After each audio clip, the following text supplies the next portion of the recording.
So tell us your name. Hi, I am Valentine Umeh. I am a second-year undergrad student at the New England Conservatory here in Boston, Massachusetts. I see your accent. Okay. Okay.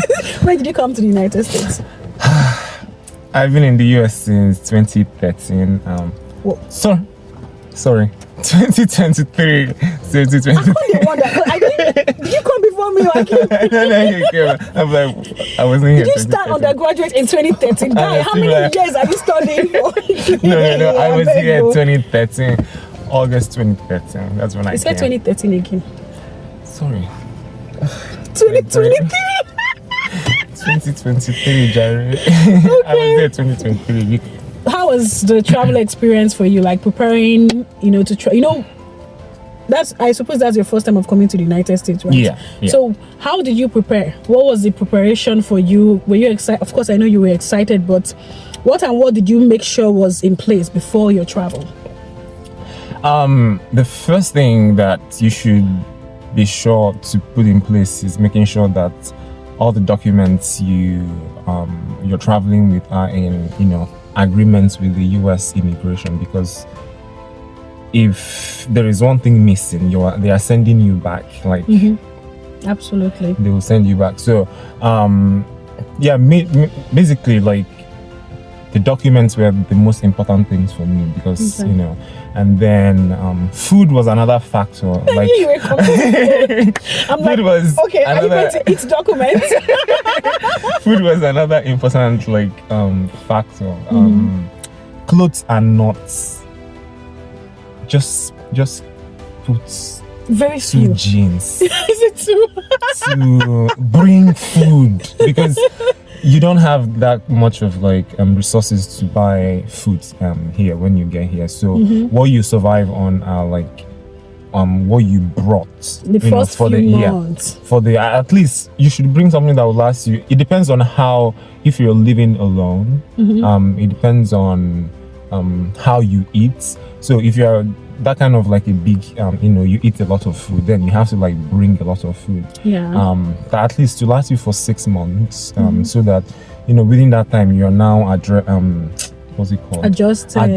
to the whole and environment. then you probably have a little bit of money, because traveling is expensive, and you don't want food to be your problem in the first few months. You have to settle in. You have to prepare for school. You need to find your way around school, do all the registration, and it's just a lot. It's just a lot. So food shouldn't be a problem. Food was my second priority. And were you cooking when you arrived, or? I'm going to wash myself here, but okay. I'm not a good.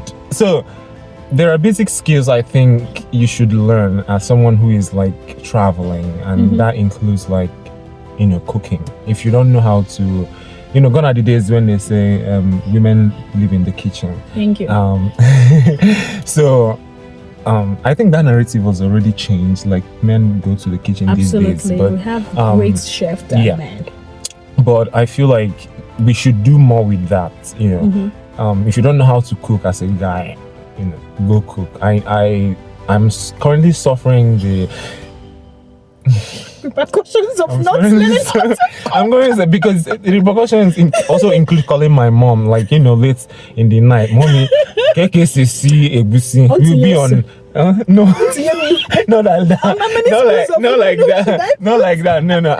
I know those things, but it's just I never cooked soup before. It was this place was the first time I had to, So FaceTime video calls were helpful, but I have to cook food for myself, and you don't want to cook food and waste food, because now we understand the value of purchasing and being African food here is expensive. It's really expensive. So you don't want to waste your ingredients cooking nonsense. And then you eat that nonsense. You will eat it too.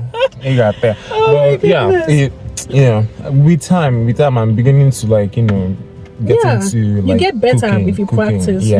But I cook now. Congratulations.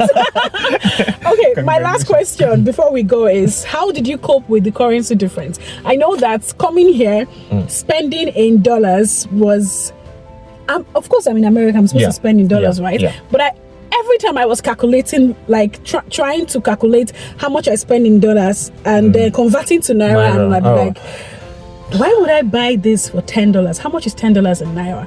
And I just keep calculating. Did that affect you too? I planned before I came to the US to delete that mentality before I got here, because you will try to get something basic for yourself, and then you think, okay, this is $10, for example, and you're thinking of it in Nigerian Naira, which might be really in the thousands, and you're like, okay, no, I'm not getting this, but it's $10. This it's and you are earning in dollars and you're spending in dollars. Yeah. So you have to like get rid of that mentality that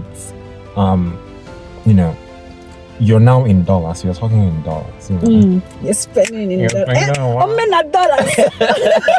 But yeah, if you happen to go back to Nigeria, that's when you now start thinking, bring your mentality back. But while you are here, and of course, when you visit Nigeria, you can spend in Naira. Yeah. And even if you go home with dollars, you have more to spend in Naira. Yeah. But that mentality of, okay, I shouldn't be buying an outfit of $100 because how much is that in Naira? That's like 100,000. No, you don't do that. And then you can now remind yourself that when I was in Nigeria, I never thought of spend this thing. No?